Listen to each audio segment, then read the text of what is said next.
Saya sebut lah, tak baca lah, no? Sebut. Memang lagi sebut lagi kata, apabila nafsu tadi, syahwat tadi sentiasa mendorong ataupun sentiasa berkacau untuk fikir benda-benda tadi, dia tak akan berhenti, menyebabkan ibadat kita terganggu. Fokus kita dalam kerja-kerja amal soleh kita terganggu. Ketenangan jiwa dan juga sabar. Bila jiwa tenang ni, kita akan steady. Buat urusan-urusan apa pun kita lebih, kata apa? Lebih menjadilah. Sebab kita dapat tumpu. Jadi bila nafsu tadi tak dapat ditenangkan, tak dapat diredakan, macam tu dia akan bagi kesan kepada urusan-urusan kita yang lain. Jadi nafsu syahwat tu bukan setakat dorang buat maksiat, tapi dia bagi gangguan di sudut ketenangan jiwa. Untuk fokus kepada ibadat, fokus kepada amal soleh. Jadi kahwin akan dapat bantu dan tampung di sudut kekurangan dan keperluan dalam bab itu. Boleh dah, no? Dekat ni dulu. Saya dalam lebih lagi, lagi Abang Syah terus balik. Claim kat bapak tu. Syah bunyi macam pondan. Bukan dia lah, bukan kawan saya juga lah. Syamirul panggil Syah.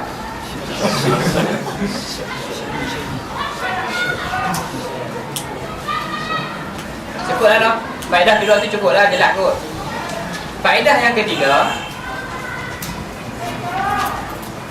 disebut dalam kitab ringkasan ni, disebut Tadbirul Manzil. Ikut susunan asal dia nombor 4, Kasratul Ashirah.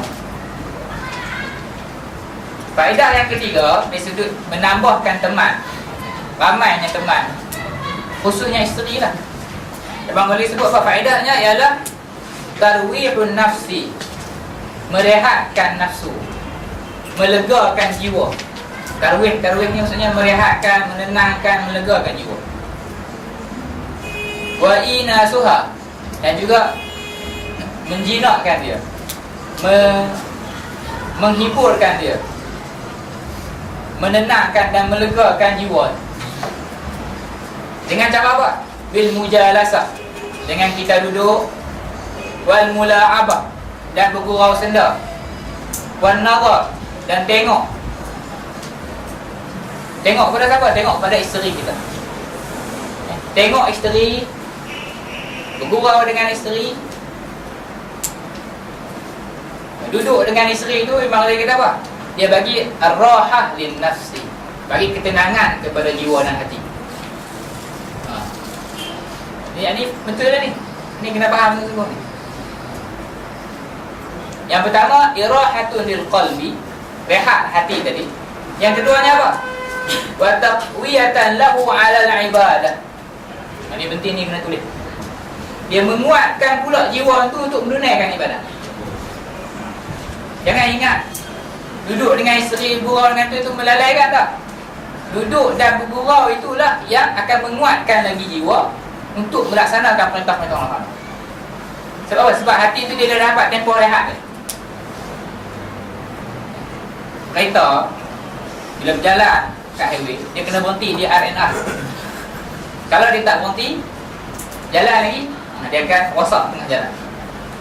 Dia mesti kena ada berhenti. Yang berhenti tu lah kita kata bergurau, tengok benda-benda yang dihalalkan, tengok rupa isteri-isteri senyum kat kita, tarik telinga bini melawak, tarik rambut janganlah.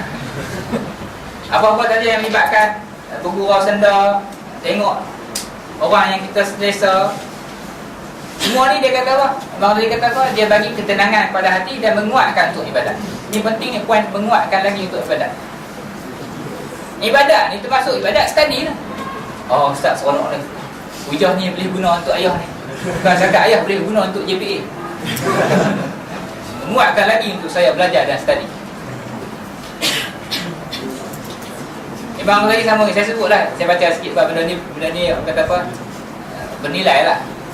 Bang lagi kata apa? Dia kata fa'inna nafsa, sesungguhnya nafsu kita ni, hati kita ni malulun, cepat jemu. Jenis hati ni dia cepat cemur. Baca buku Ustaz ni, cemui dah. Orang Kedah panggil cemui. Cemui. Orang Ganu panggil nelang sampai tengah hari je. Jadi jangan nelang. Nafsu ni dia cepat jemu. Kalau fokus kepada ibadat saja, cepat jemu tu akan membawa kepada berhenti terus ibadat. Kebiasaannya macam tu. Kalau kita fokus, kita suruh orang buat benda tu ya. Contoh kita ada orang bawa jagaan kita suruh dia sembahyang. Suruhan yang macam tu akan membawa kepada dia berhenti terus ibadat. Sebab jiwa manusia memang macam tu. Sebab tu Allah Ta'ala tak perintah sembahyang 24 jam. Allah Ta'ala perintah suruh sembahyang 5 kali. Kemudian Allah Ta'ala pelbagaikan sembahyang tu. Sembahyang Jumaat pergi seminggu sekali. Setahun sekali sembahyang tarawih pula. Dia nak dalam sembahyang yang satu tu pun dipelbagaikan bentuk dia, supaya menghilangkan jemu dia, supaya manusia dapat buat dengan rehat, dan dapat buat dengan redha, dapat buat dengan orang kata apa, munasabah dengan keperluan dia, dan juga dengan sifat jiwa dia. Kemudian daripada jenis ibadat yang sama dipelbagaikan pula dengan ibadat yang berbeza. Ibadat puasa, baca Quran, pergi haji, itu disebut ibadat. Kemudian Allah Ta'ala ibadat tu pula Allah Ta'ala pelbagaikan di sudut waktu dia pula. Tak ada haji sepanjang tahun, ada masa-masa tertentu. Ni poin apa ni? Poin ni sebab apa? Nak meraihkan nafsu tadi. Nafsu yang cepat jemu dan cepat, dia akan boleh sampai tahap dia boleh berlaku stres dan apa, jam ataupun cramp tu. Jadi salah satu cara Allah Ta'ala, salah satu cara yang dibagi tahu oleh syarak untuk ubat ataupun untuk atasi perkara ni ialah dengan cara berkahwin. Sebab kahwin tu akan dapat teman yang mana kita boleh duduk bersembang, bincang. Teman yang kita boleh duduk, tengok muka dia, tengok tenang. Ulang banyak kali, tengok tenang. Sebab dengan tengok tu pun dah tenang. Kalau orang kahwin bergurau pula. Cuma kita tak nafikan lah, ada part-part itu bila tengok sakit hati. Betul, masa dia mengamuk, dia marah, tengok sakit hati. Sebab tu benda-benda yang kita, tapi secara asas je, bila berkahwin ni, dapat duduk dan bergurau tu dapat bantu menenangkan jiwa tersebut. Irahatun lil qalbi. Imam tadi kata apa? Dia kata apa? Kalaulah kita falau kullifat, kalaulah kita bebankan ataupun kita paksa nafsu ni al-mudawamatu bil ikrah, kita paksa dia untuk buat satu benda tu secara berterusan, jamahat wa thaba, sifat nafsu tu dia akan jadi lagi dia. Kalau kita paksa dan kita suruh dia buat benda yang sama dengan berterusan, dia akan jadi lagi dia. Jangan duk buat cara macam tu. Tu tak kena cara. Cara tarwid ataupun cara melatih nafsu tu dengan cara kena ikut pandangan ulama yang dah berpengalaman. Jangan duk pakai tibai aja. Asal hari ni pasal semangat, kita baca Quran daripada pagi sampailah ke malam, sambung sampai ke pagi. Percayalah, lepas tu dia akan mati setahun tak baca Quran. Tadi bukan melawak ni, memang realiti. Dia akan tinggal dalam masa yang lama. Jadi yang nak bantu untuk yang pertama, bantu tu disebut kepandaian mengurus lah. Yang keduanya yang penting ataupun yang membantu cara mudah ni ialah ada teman tadi. Begitulah juga bila dah dapat anak. Allahumma rzuqna dzurriyyatan thayyibah, insya-Allah. Kita doa Allah Taala bagi kita zuriat-zuriat yang solehah semua sekali. Ada orang yang dah kahwin, dah ada anak, dia kata bau anak tu pun dah cukup dah bagi tenang. Oh Ustaz, betul ke Ustaz? Orang yang lalu lah. Sahabat saya ni, ada seorang sahabat, isteri baru bersalin, buat balik isteri di Malaysia. Isteri duduklah dengan mak, cuma dia terpaksa main untuk exam. Tahu dia omel apa? Dia bukan omel baju bini ni. Baju bini dia tak bawa. Dia omel kain lapin anak. Sebab apa? Sebab dia kata kalau tak bau anak ni, dia rasa tak boleh duduk. Nak bagi tahu kata kesan dan juga apa kelebihan benda tu di situ. Apa? Kesan pada jiwa tu lah. Kita ni pun adik kita kecil tu kita lari lah. Tak, dia sampai masa dia dah mula kasih kepada anak sendiri, dia mula akan masuk lah, suka pada kanak-kanak. Zaman kecil-kecil dulu mak suruh jaga adik pun tak mau. Sebab apa? Kalau dukung adik lagi tu, pampers tu pocong, guna baju. Jadi bila dengan anak-anak pun akan dapat tenang. Kemudian bertambah lagi pak mentua, mak mentua, abang ipar. Semua tu menambahkan lagi kita punya apa? Connection kita tu. Berbagaikan lagi. Jenis-jenis ni dia akan menenangkan hati. Boleh lah? Cukup lah. Kita faham kata di sudut bertambah hanya teman tadi tu. Ada isteri, ada anak, ada ahli keluarga. Dia akan bagi faedah di sudut memberi kerehatan kepada jiwa. Yang keempat di sudut tadbirul manzil, pengurusan rumah.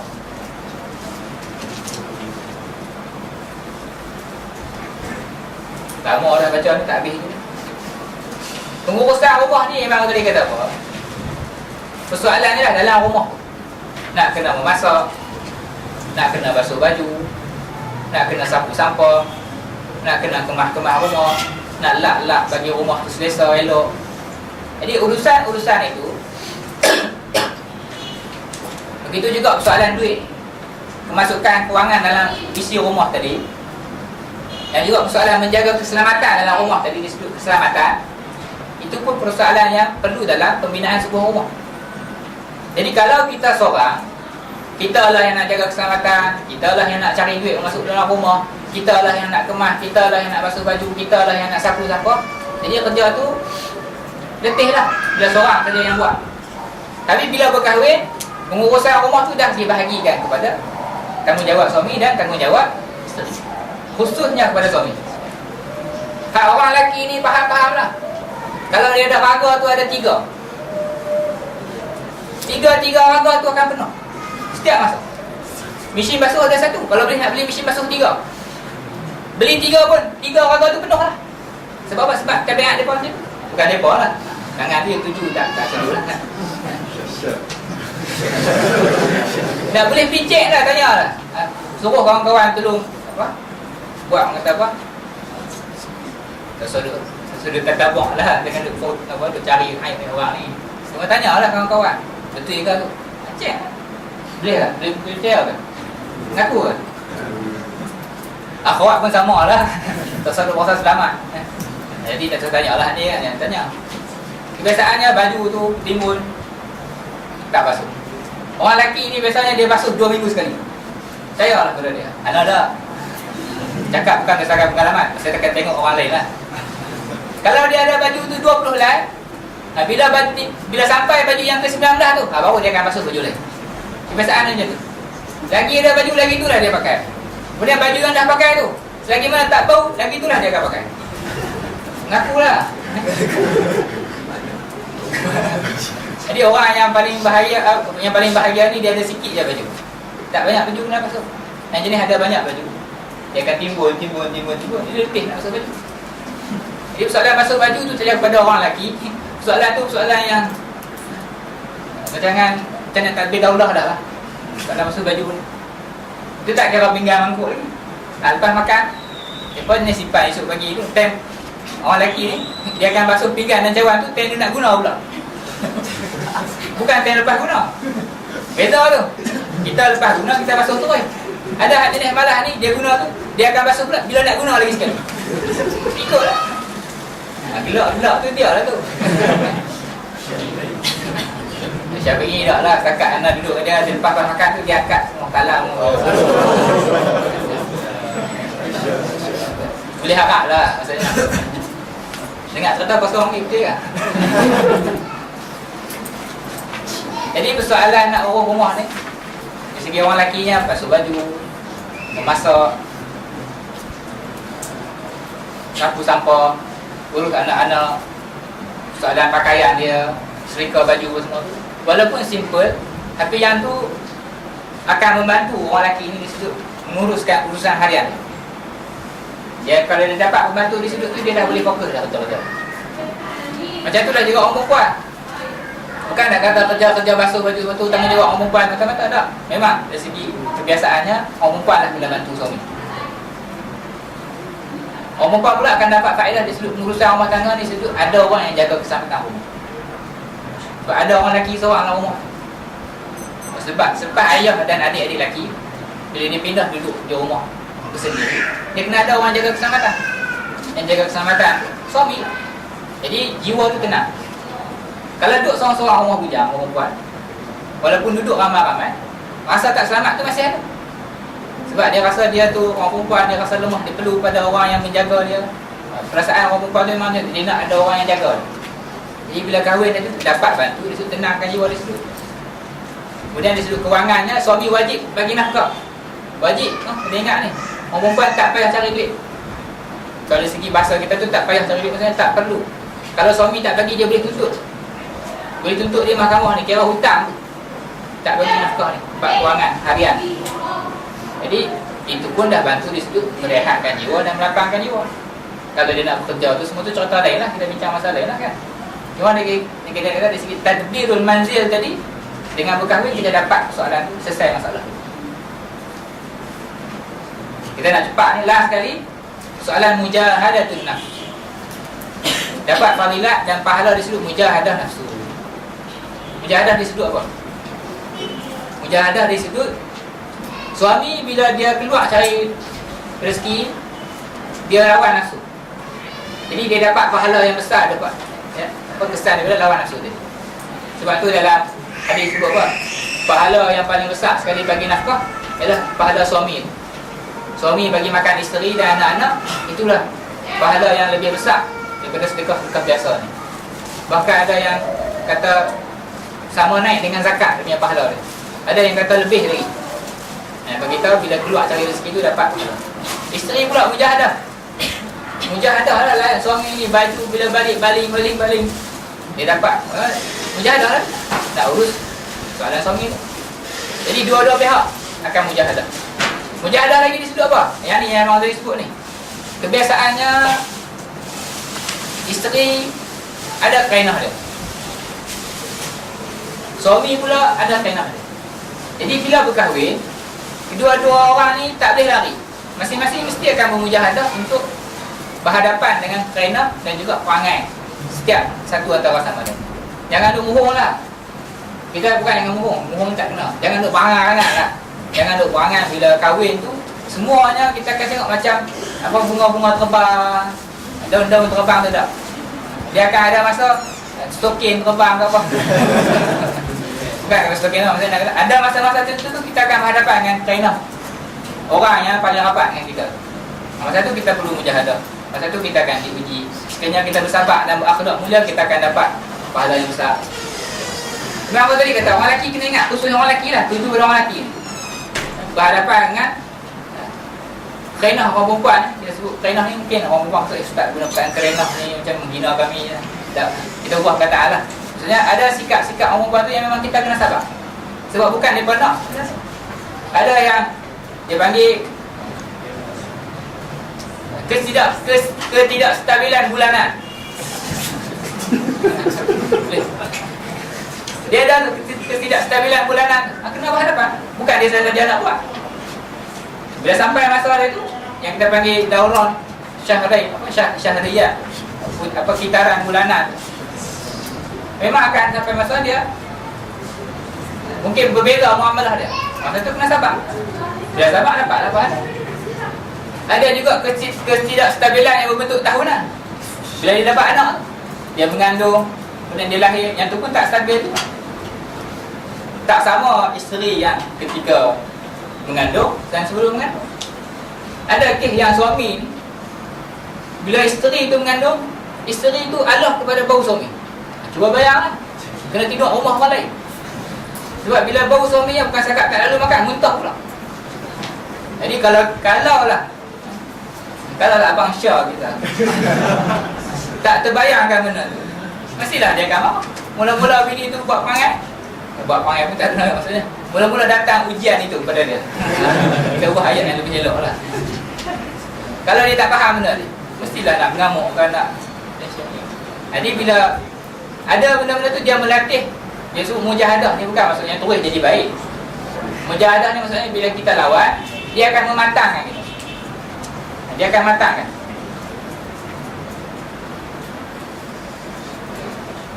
Ada yang orang lelaki satu lagi, tak maaflah sebut lah. Walaupun mungkin tak semua, kita tak generalize. Biasanya orang perempuan ni dia nak kita layan dia cakap. Kita duduk buka Facebook, tulis kata ni nak lawan sekian-sekian.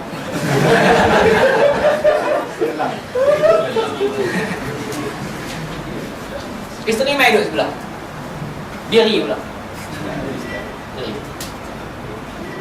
Abang, kemarin ni mak telefon kata macam ni. Kata, ayah. Ya apa? Bukan saya lah kan.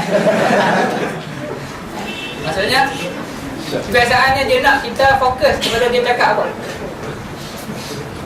Dia nak kita dengar. Bukan dengar saja, kita dengar saya tak jadi, nak suruh kita respon. Ya. Walaupun kita otak tu fikir benda lain, mulut tu nak kata, ya betul. Abang setuju lah abang. Setuju apa pula abang? Jadi kalau tak melatih benda tu pada awal, ataupun kita tak tekam latih, kita tak bersedia benda tu pada awal, mungkin kita akan terkejut.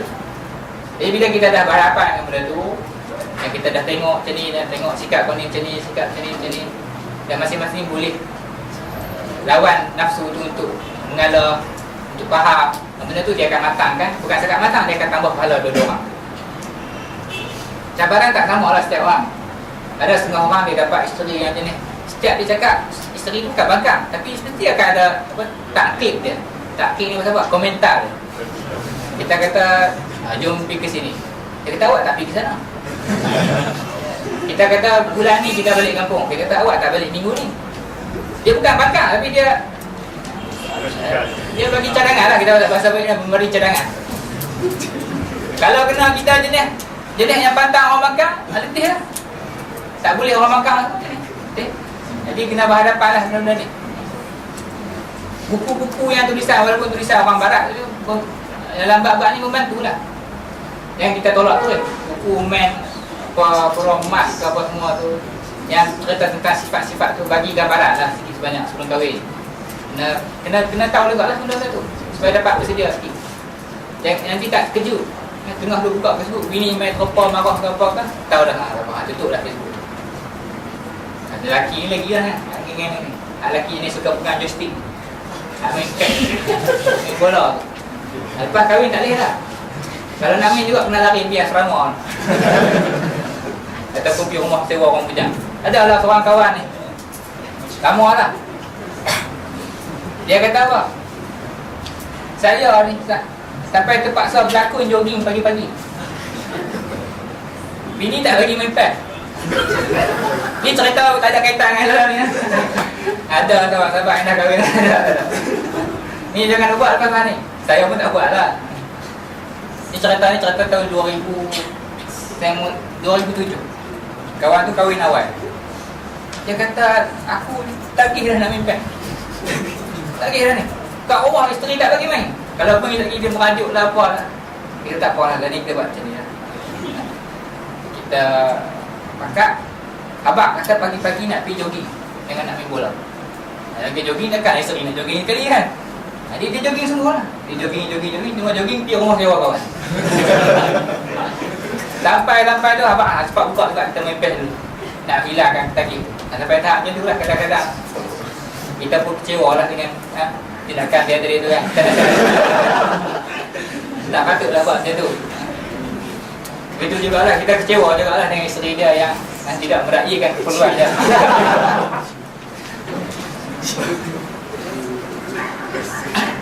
Betul, terlalu banyak lah ni kan. Mana nak bagi tahu ada sifat-sifat, sikap-sikap tertentu tu daripada dua-dua belah pihak yang memerlukan kedua-dua orang tu kena faham dan terpaksa mujahadah. Yang ni yang akan membagi pahala, bagi kematangan dan bagi apa, fikiran tu berkembang lah untuk menguruskan rumah tangga tu. Saya yang cakap ni pun baru lagi. Biasanya kalau kita nak dapat soalan-soalan sini bukan daripada buku. Buku bagi satu guide di situ, bagi maklumat. Tapi kita kena tanya orang tua-tua yang pengalaman. Itu yang ubat yang paling mujarab. Jangan berat mulut lah. Kalau betul dia nak kahwin, kena tanya, pergi tanya. Dari sudut macam ni, apa yang saya kena bersedia ataupun apa nasihat dia. Kena bertanya lah. Sebab dia ilmu ni ilmu pengalaman. Dia bukan ilmu teori. Sebab benda ni benda yang kita lalu, yang kita hidup. Jadi cukuplah yang Allah ni, faedah dia dari sudut mujahadah. Ustaz, macam ni macam mana nak habis ni? Okay, Ana sebut sikit lah. Ini dari sudut yang disebut sebagai faedah dan kelebihan berkahwin.